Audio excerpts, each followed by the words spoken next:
What's going on, Cougar fans? Peter Borkowski here on the Cougar Sports Network, bringing you this edition of Coaches Weekly. And for one final time this season, I'm joined by head coach of CUC Women's Lacrosse, Coach Scott. Welcome back to the show. Excited to talk to you one last time. Thanks. Well, the season wrapped up this past Saturday. Unfortunately, Cougars weren't able to pull out the win against University of Wisconsin Eau Claire, but you wrapped up the season 4-10, 3-3. Unfortunately, missed that playoff spot. But let's just start with, what were your general takeaways from the season? I know it was a long season. I know your team had a lot of obstacles in their way, to put it that way. I mean, what was your general takeaway from this season, this group of girls, the results, whatever it may be? Yeah, so I think, like you said, we did kind of have a lot of obstacles. So when it came down to numbers, a few sick, injuries, different things that kind of, we had to miss a game or all those different things.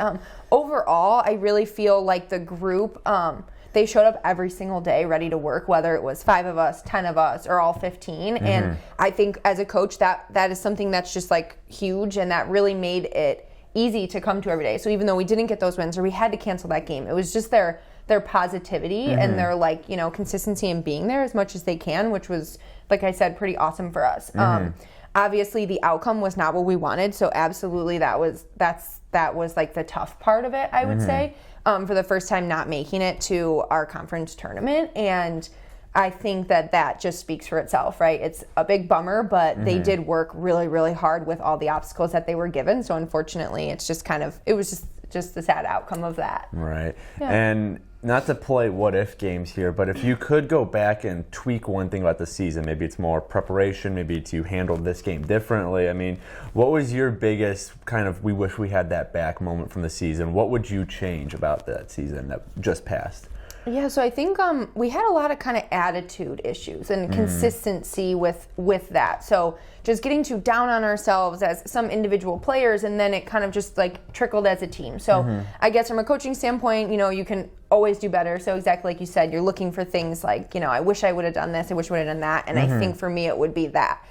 Just really taking the second to talk to each one of those players, getting their attitude there. Right. I did it, but again, it's always like you could have done it more and maybe with a few more people, and just to kind of get that under control. Because I think some of those tough games that we lost, it was a lot of attitude and just getting down on ourselves and not able to get back up. So, yeah. Well, it was still a successful season for 4 individuals. Made the all-conference team. First team was Sarah Ludwig and Ryan McGee, and then second team Kelly Piotrowski and Riley Orenstein. And unfortunately, all 4 of these players are moving on after this year. But I mean, can you just speak on what impact those 4 have had on this team? You have Ludwig and McGee defensively, Piotrowski and Orenstein offensively. I mean, just their product on the field, what they've done for the other players on this team, younger players. I mean, this was a big group of seniors, and these 4 in particular really shined this season. Yeah, absolutely. I think nothing but being proud of them for all that they've done.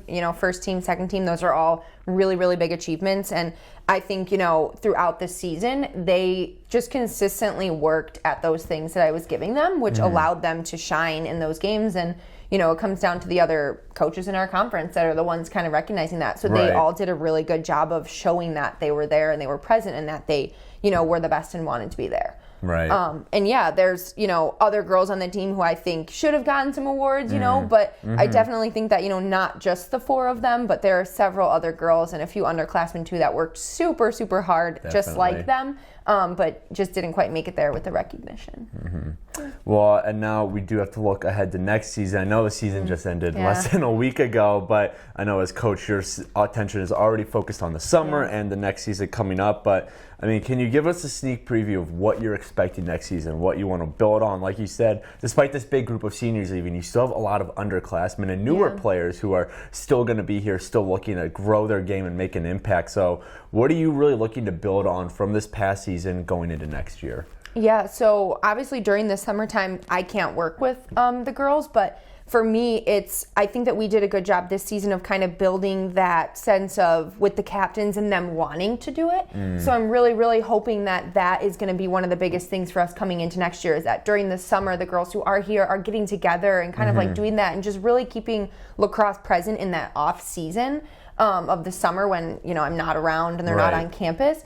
And I think that hopefully is going to really, really trail into next year and just make a really big impact. Definitely. That we didn't really have last summer. So hopeful for that. And then obviously, roster size is looking pretty small. So a lot of newer players, kind of still learning lacrosse. And that is my biggest challenge, I would say. And I'm looking forward to just kind of coaching them up and teaching them a little bit more about the game of lacrosse. So won't be easy, but it'll be fun. Exactly. And then one last thing to cap off here, but this was your second year at Concordia, and you came into the game late your first season. Last year, you came in very close to the season starting. So this second year, now that you've had a full year of Concordia, you had the summer prior.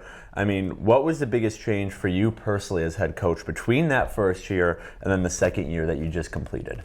Yeah, so I think the biggest change was just that I got to get comfortable with school and with the girls in general, which obviously I didn't have right before that season. So that, again, it's an obvious thing that, coaches need, but it's to kind of just feel comfortable with them, with the team, with the school that you're at.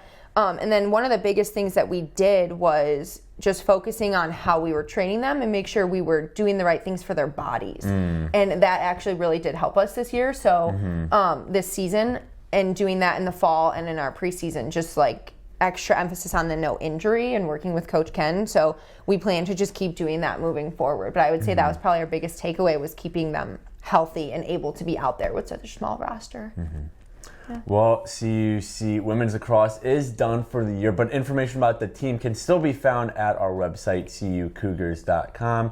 Coach Scott, congrats on another completed season here at Concordia, and thank you again for joining me throughout the season for our weekly talks. But until next year, when Women's Lacrosse takes the field again, that'll do it for CUC Women's Lacrosse Weeklies. This is Peter Borkowski signing off of the Cougar Sports Network and wanting to say, as always, go Cougars!